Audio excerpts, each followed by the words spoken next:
Olá, você vai ver no Jornal de hoje. Projeto sobre lei de diretrizes orçamentárias é tema de audiência pública na Câmara Municipal. Que nenhuma revisão do projeto de lei implicará em aumento de imposto. Nenhum. Tá? Porque o pessoal daqui a pouco vai falar que a gente está querendo aumentar imposto e pelo contrário. Estamos propondo a desoneração de várias taxas, estamos propondo a diminuição de algumas alíquotas que a gente entende estratégicas. Osasco inicia a instalação das câmeras do sistema de monitoramento. E o Ministério da Saúde libera mais de 500 milhões de reais para a compra de ambulâncias. O plano do Ministério da Saúde é comprar 6.500 ambulâncias que serão destinadas a mais de 5.500 municípios de todo o país. A ideia é que os veículos facilitem o acesso da população a consultas, exames e internações. É agora no Câmara Notícias.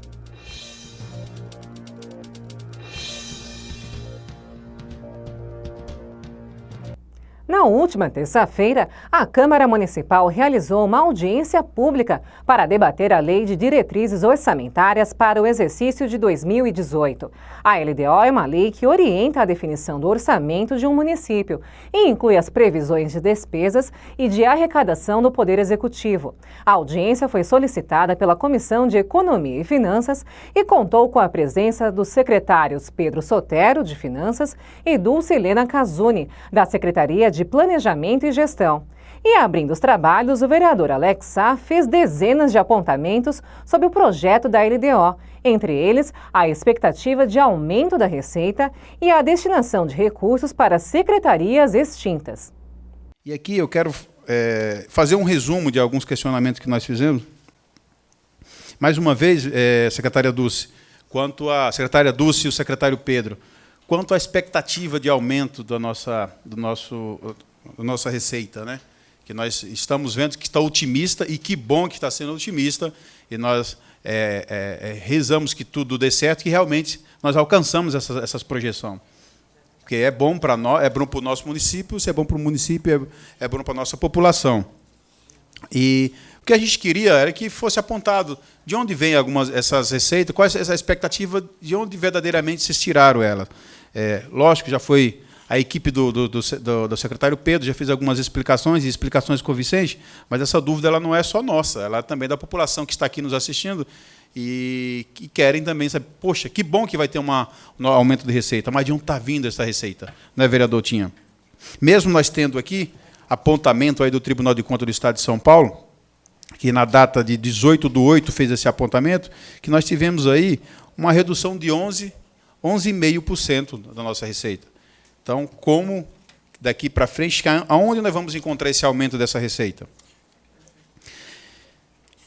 E o outro questionamento que nós acabamos, apontamento, não é nem questionamento, são apontamentos que a gente encontrou na LDO, é que algumas secretarias que estão sendo apontadas ainda como existentes, que já foi secretaria que for extinta, né? Como, por exemplo, a Secretaria de Governo. Ela já não existe mais, agora é a Secretaria de Relações Institucionais. E a gente encontrou na LDO recurso direcionado previsto para essa secretaria. A Secretaria de Assuntos Jurídicos. Dentro da Secretaria de Assuntos Jurídicos, na unidade executora, não foram atualizados os projetos que aqui nós votamos, como, por exemplo, a Câmara de Negociação, que foi votada recentemente. Secretaria de Serviços Municipais. Não existe contas, não consta na lista como órgão nesse demonstrativo. A Secretaria de Serviços de Obras, né? Não é Secretaria de Serviços Municipais, e sim Secretaria de Obras, e está apontando como Secretaria de Serviços Municipais. Consta também a unidade executora de Secretaria de Indústria e Comércio e Abastecimento, que, como, por exemplo, o Departamento de Merendas, é da Secretaria de Educação, não da Secretaria de Indústria e Comércio. E na LDO aponta-se que essa atribuição e tem alguns recursos para a merenda escolar para a Secretaria de Indústria e Comércio, quando, na verdade, essa atribuição ela é da Secretaria de Educação. Presidente da Comissão de Economia e Finanças, o vereador Ricardo Silva destacou a importância do debate, defendeu rigor na linguagem técnica e questionou a diferença de investimento em secretarias. O vereador Tinha de Ferreira relembrou que questionamentos feitos na audiência sobre o plano plurianual para os próximos 4 anos ainda precisam ser discutidos e pontuou que talvez não fosse o momento de se fazer o debate sobre a LDO do ano que vem. A LDO, não sei se essa discussão hoje seria o momento, porque nós temos que resolver o problema do PPA. O que nós vamos resolver para os próximos 4 anos, para depois saber o que nós vamos fazer no ano que vem. Eu acho que nós estamos antecipando as coisas. Eu acho que essa audiência não seria nesse momento agora. Eu, até pelo que eu vi, Alex, eu acho que teria que ter uma nova audiência pública para a gente até se acertar. Que o PPA tem que ser resolvido, saber o que nós queremos nesse PPA, foi apresentado pelo governo, mas nós vemos dados ali que eu discordo. Eu vou apresentar emendas para poder, na minha visão, vou dizer assim, até corrigir na minha visão, tá? Se é do governo, não sei, mas na minha visão de vereador, para aquilo que eu fui eleito, eu tenho uma preocupação com a receita. Nós temos uma receita que nós chegamos aí no final do ano em 2 bi a 2 bi e 100. Quando nós estamos estimando uma receita nesse PPA para o ano que vem de quase 2.700, 2 bi e 700. Eu concordo quando o Alex fala, tem que mostrar de onde vêm essas receitas. Eu não vejo. Eu sugiro pedir uma nova audiência pública, até para a gente tratar disso, tratar do PPA primeiro, para depois, na sequência, tratar disso. Porque vai ter uma sequência um atrás do outro, um depende do outro para poder andar. Integrante da comissão que convocou o debate, o vereador Alex Sá respondeu à sugestão de Tinha. O PPA, vereador Tinha, nós temos até o dia 28 para votar e a LDO até o dia 30 para ser votado. Nós entendemos que essa audiência poderia acontecer na data de hoje, mesmo andando junto, mesmo não votando ainda o PPA, porque o tempo ficaria muito curto entre dia 28 e dia 30, para que a gente pudesse fazer uma audiência pública. Então, nós entendemos que poderia ser feita essa audiência agora, mesmo ainda não tendo votado o PPA. Isso é uma decisão não só minha, mas de Economia e Finanças. E como também não houve questionamento de nenhum de nós, nem da própria CCJ, pedindo uma nova audiência, nós entendemos que estava tudo ok. Mas se houver necessidade de uma nova audiência, eu acredito que não vai ter nenhum problema, nós iremos fazer, e aí fica à disposição da secretária também, querer fazer essa audiência ou não. Na tribuna, o secretário de Finanças, Pedro Sotero, destacou o cenário imprevisível da economia e fez esclarecimentos sobre a previsão de aumento de receita, citando algumas ações como um projeto de lei que pode reverter os efeitos da lei promulgada pelo Congresso Nacional em junho e que muda a distribuição de ISS entre municípios, a venda de empresas para Osasco e falou também sobre alienação de bens e imóveis. A dificuldade que a gente tem, senhor presidente, na verdade, é a gente conseguir vislumbrar agora o que vai acontecer na economia no ano seguinte. Tudo que a gente faz tem um impacto muito projetado, né? Então, assim, a gente teve um veto que derrubou, que falaram que Osasco ia perder 200 milhões. A gente fez uma previsão. Já foi protocolado um novo projeto de lei complementar prorrogando a vigência desse veto. Se essa lei for aprovada, Osasco não só não vai deixar de perder 50 a 60 milhões, que era a expectativa na alíquota que existe hoje, como vai ter a alíquota cheia a partir do ano que vem. Ou seja, Osasco vai ganhar 200 milhões, sem fazer absolutamente nada. Agora, o grau da incerteza que a gente tem, foi protocolado agora, há uma expectativa que seja votado provavelmente nos próximos meses, mas ainda nesse exercício no Congresso Federal, e que pode repercutir diretamente na peça que a gente está discutindo aqui nesse momento. É uma ação que vale, né, vamos dizer assim, impacta em 200 milhões de reais toda a nossa projeção. Além disso, a gente tem hoje ações afirmativas de empresas que querem se mudar para Osasco justamente por conta da Lei 157. Então, recebemos hoje mais cedo, no gabinete do prefeito Rogério Lins, um grupo de empresas da área de tecnologia que quer vir para Osasco. Estão firmes no propósito, para já começar a faturar e arrecadar a partir de janeiro do ano que vem. Que estamos falando por baixas estimativas também na ordem de 50 a 100 milhões de reais, se essas empresas vierem para cá. Então, a gente está lidando, nesse momento, com um cenário muito imprevisível. A gente também está prevendo para o ano que vem alienação de bens imóveis.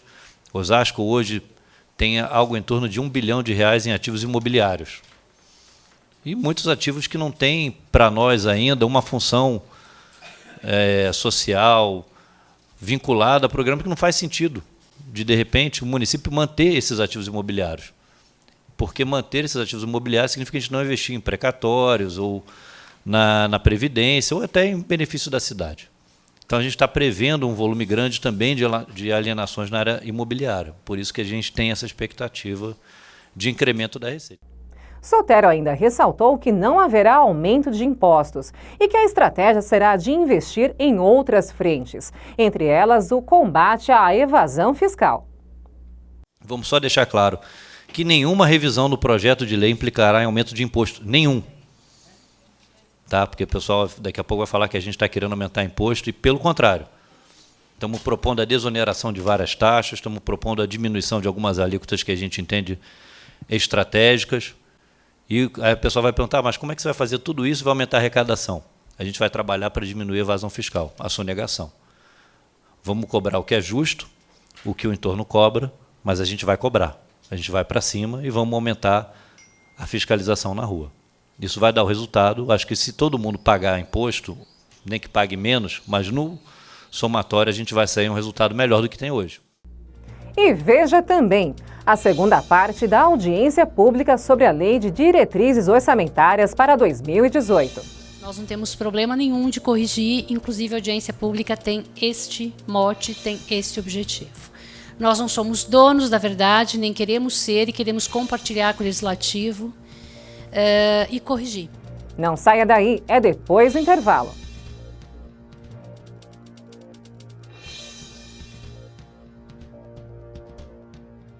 Quem doa sangue regularmente pode estar ajudando uma pessoa que nunca viu na vida.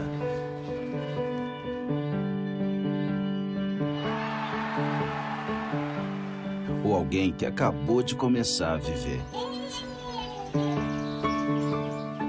Pode estar ajudando quem já passou por muita história.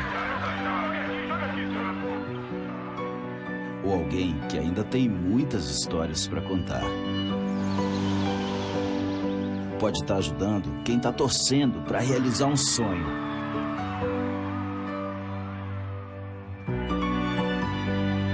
Ou alguém que está torcendo para ser ajudado. Quem doa sangue regularmente pode até não saber quem está ajudando, mas sabe que está ajudando muita gente. Ministério da Saúde, Governo Federal.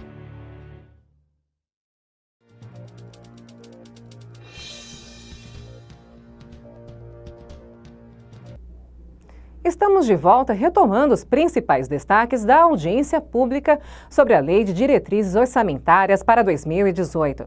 Assim como o secretário de Finanças, a secretária de Planejamento, Dulce Helena Casuni, se pôs à disposição para corrigir o que for necessário no projeto da LDO e a participar de novas audiências públicas.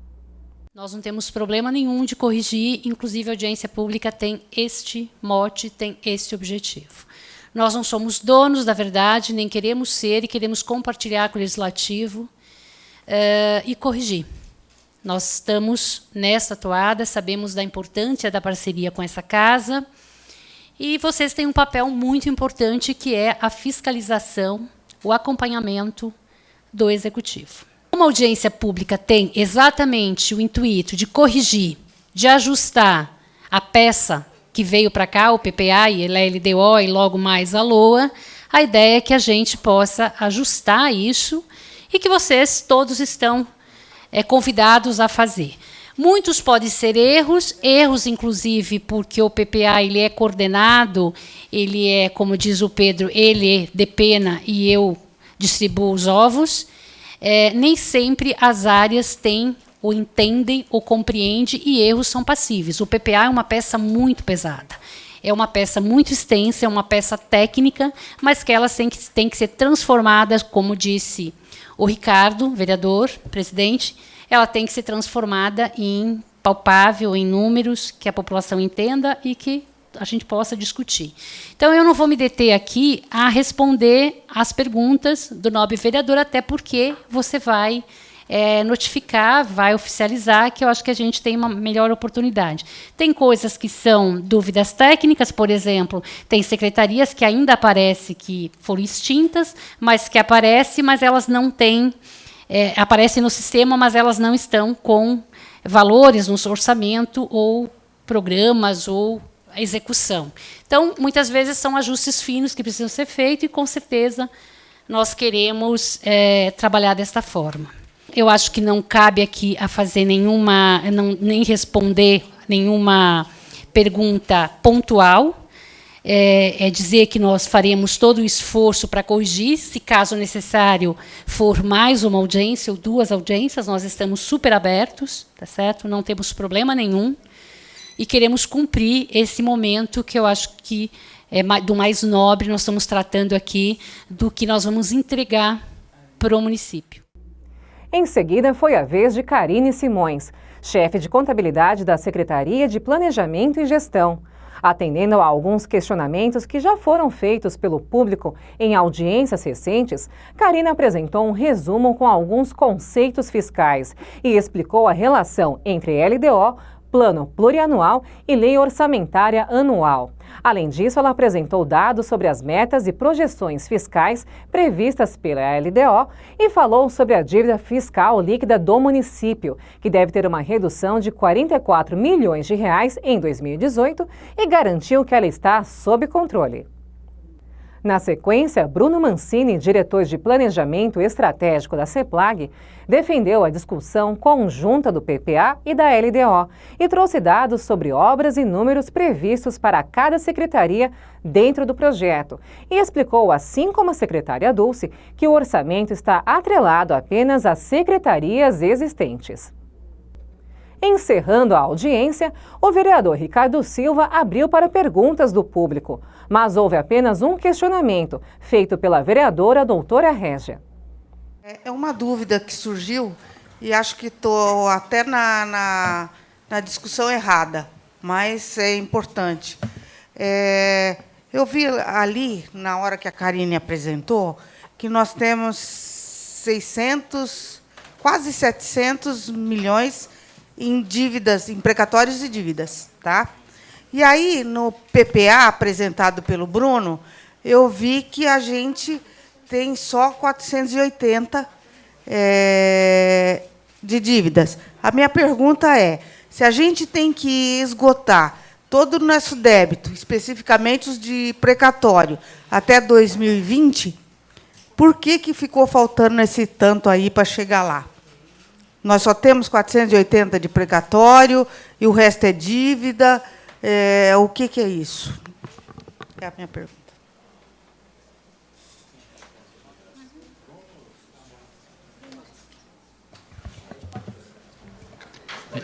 Vereadora Régia, obrigado pela pergunta. São 2 informações diferentes. O que a Karine apresenta é o estoque da dívida. Então, o bolo todo de dívida que a gente tem em relação a precatórios, e o estoque de precatórios e dívidas contratuais, né? Então, nós temos dívidas, parcelamentos com o governo federal, de INSS e encargos trabalhistas não pagos em anos anteriores, e operações de crédito. Então, a informação que eu apresentei, por outro lado, foi a previsão de pagamentos de cada um dos anos para o serviço da dívida, entre juros e amortização, incluindo os precatórios. Recentemente, nós aprovamos a lei que instituiu a Câmara de Negociação dos Precatórios, que permite que o município faça um deságio de até 40% desse estoque de precatórios. E aí nós contamos com esse deságio na hora de programar os pagamentos que vão ser feitos ano após ano. A programação é de chegar até 2020. Precatórios esperamos que não.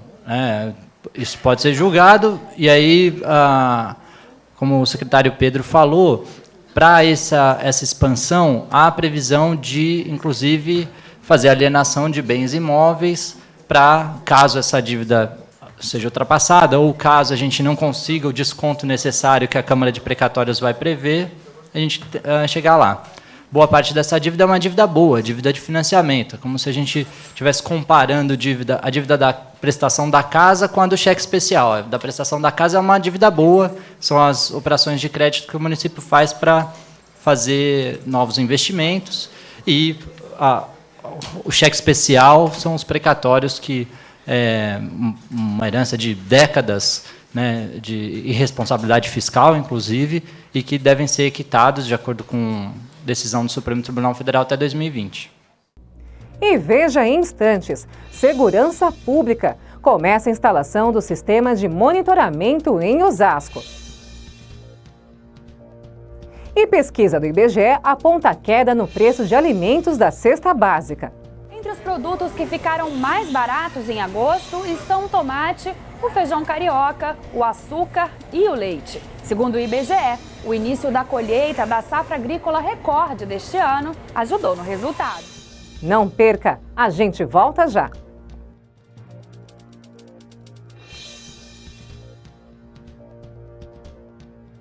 Vem pra biometria, vem, não pode faltar ninguém. A cidadania está na ponta do seu dedo também. A digital de cada um faz a diferença. Vem, você escolhe a dedo e volta muito bem. Por isso mesmo não pode faltar ninguém. Vem pra biometria, vem. Acesse o site da Justiça Eleitoral e se informe sobre a biometria no seu estado. Não pode faltar ninguém.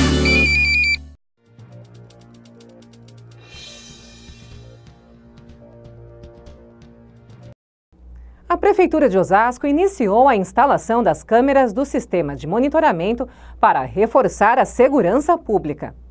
Em vídeo postado nas redes sociais, o prefeito Rogério Lins não detalhou o número nem os pontos monitorados, mas ressaltou que os equipamentos não serão usados para emitir multas e que deverão ajudar a combater os altos índices de criminalidade, além de apoiar o gerenciamento de trânsito na cidade. Com imagens em alta definição, as câmeras ficam a 15 metros de altura e têm um alcance de 1.500 metros. O Ministério da Saúde liberou 520 milhões de reais para a compra de 6.500 ambulâncias que vão ser distribuídas para municípios de todo o país. A iniciativa vai reduzir a burocracia e facilitar o acesso dos municípios aos veículos. Antes, a compra das ambulâncias era feita com recursos de emendas parlamentares do orçamento da União. Um atendimento mais eficiente e de melhor qualidade à população. Isso é o que pretende o Ministério da Saúde com a liberação de 520 milhões de reais para a compra de ambulâncias brancas, aquelas usadas para o transporte de pacientes entre municípios e hospitais de referência para atendimento médico especializado. O plano do Ministério da Saúde é comprar 6.500 ambulâncias que serão destinadas a mais de 5.500 municípios de todo o país. A ideia é que os veículos facilitem o acesso da população a consultas, exames e internações. Um benefício direto a milhões de brasileiros. A Prefeitura de Osasco, cidade com 700 mil habitantes na Grande São Paulo, gasta mensalmente R$ 125 mil com aluguel de 10 ambulâncias brancas. Para o secretário de Saúde do município, a compra e distribuição das ambulâncias pelo Ministério da Saúde é importante para a renovação da frota, economia de recursos e ampliação do serviço à população. As áreas técnicas preparem logo a documentação, os manuais de orientação o mais rapidamente possível, para que os municípios possam se habilitar e receber essas ambulâncias, que eu tenho certeza, compradas lá pelo Ministério da Saúde, serão muito bem-vindas aqui para Osasco. Uma caneta pode ajudar no diagnóstico precoce do mal de Parkinson. Pesquisadores da Unesp de Bauru trabalham no desenvolvimento de um programa de computador que, aliado a essa canetinha, consegue ver os sinais do problema até 12 anos antes dos sintomas mais severos aparecerem. O Parkinson é uma doença que, quando mais cedo começa a ser tratada, melhor é a qualidade de vida. De Parkinson atinge o sistema nervoso central e não tem uma causa definida. Ela compromete os movimentos e um dos sintomas mais conhecidos são os tremores, mas eles não são os únicos. A doença se caracteriza pelo tremor, a bradicinesia, que é a lentidão do movimento, alteração da marcha, alteração postural, face e máscara e uma alteração na escrita. Hoje já se sabe que a doença de Parkinson, antes desses sinais motores, né, desses sinais característicos da doença, o paciente 12 anos antes, ele já começa também a ter uma alteração do olfato, do intestino constipado e depressão.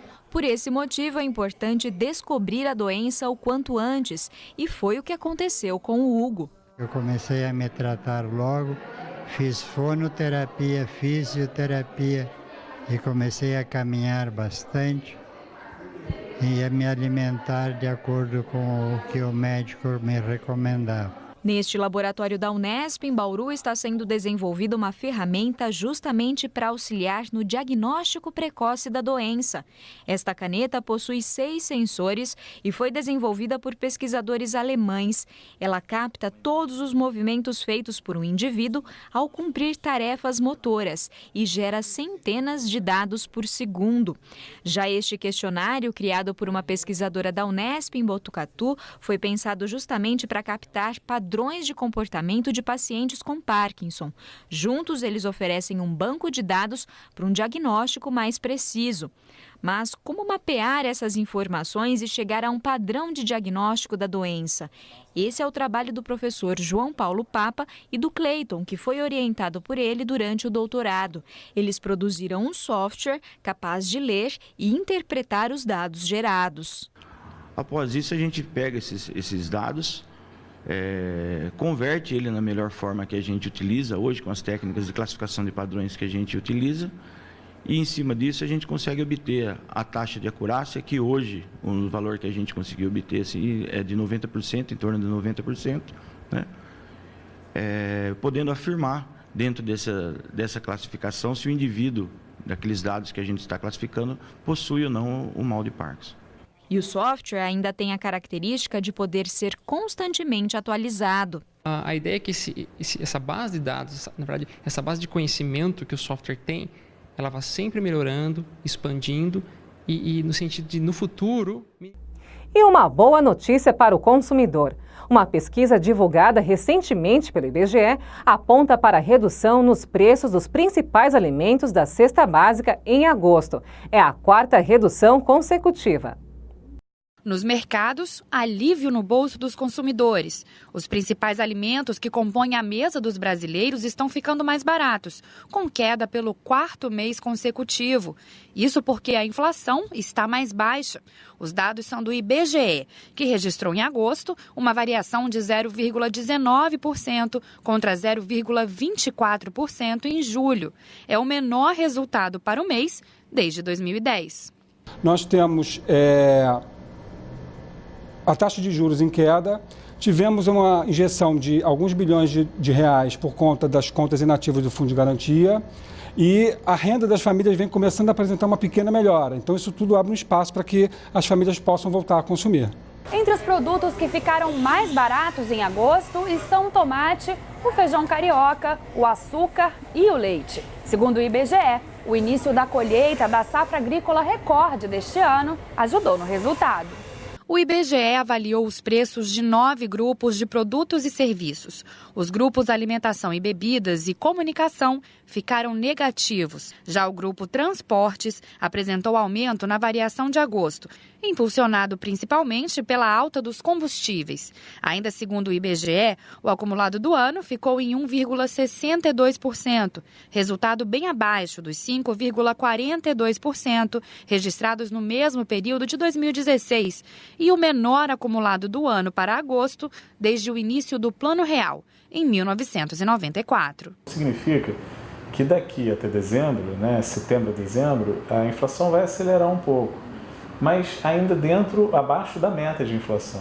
Nós temos uma meta de inflação que é de 4,5%, e a gente deve fechar aí 1,2% abaixo de nossa meta de inflação.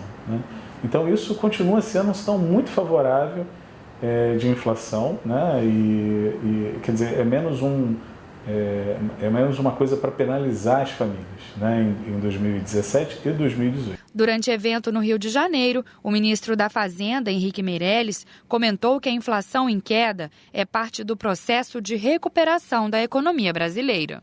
Não há dúvida de que os índices de inflação são excelente notícia para o país, não só pelo fato de que a inflação mais baixa permite o país crescer mais, aumenta o poder de compra da população, permite as empresas investirem com maior segurança, os juros estão caindo, os juros de mercado de longo prazo estão num nível já bastante baixo dentro dos padrões históricos brasileiros. Tudo isso é algo que se soma a todo esse processo de recuperação da economia. Vamos conferir agora como fica o tempo para a Grande São Paulo. As informações são da Clima Tempo. Uma frente fria passa por alto mar nesta terça-feira e terá pouquíssima influência no tempo no sudeste, especialmente em São Paulo. O vento muda de direção e um pouco mais de nebulosidade tende a se formar no litoral sul paulista, na região da Baixada Santista. A temperatura diminui nessas áreas, mas não há previsão de chuva. A maior parte do sudeste continua ensolarado e muito quente. Atenção com a umidade relativa do ar à tarde, os níveis podem ficar abaixo de 20%, especialmente no interior de São Paulo, no centro-oeste de Minas Gerais. E por conta dos ventos que sopram do oceano, há possibilidade de chuva fraca no litoral capixaba. Faz calor na região. A mínima prevista é de 15 graus em Belo Horizonte, 17 graus no Rio de Janeiro. São Paulo terá máxima de 30 graus, 35 no Rio e 27 graus em Vitória. O Câmara Notícias está chegando ao fim. Eu sou Fernanda Lucena, fico por aqui, mas vejo vocês na próxima edição. Fiquem agora com a nossa programação.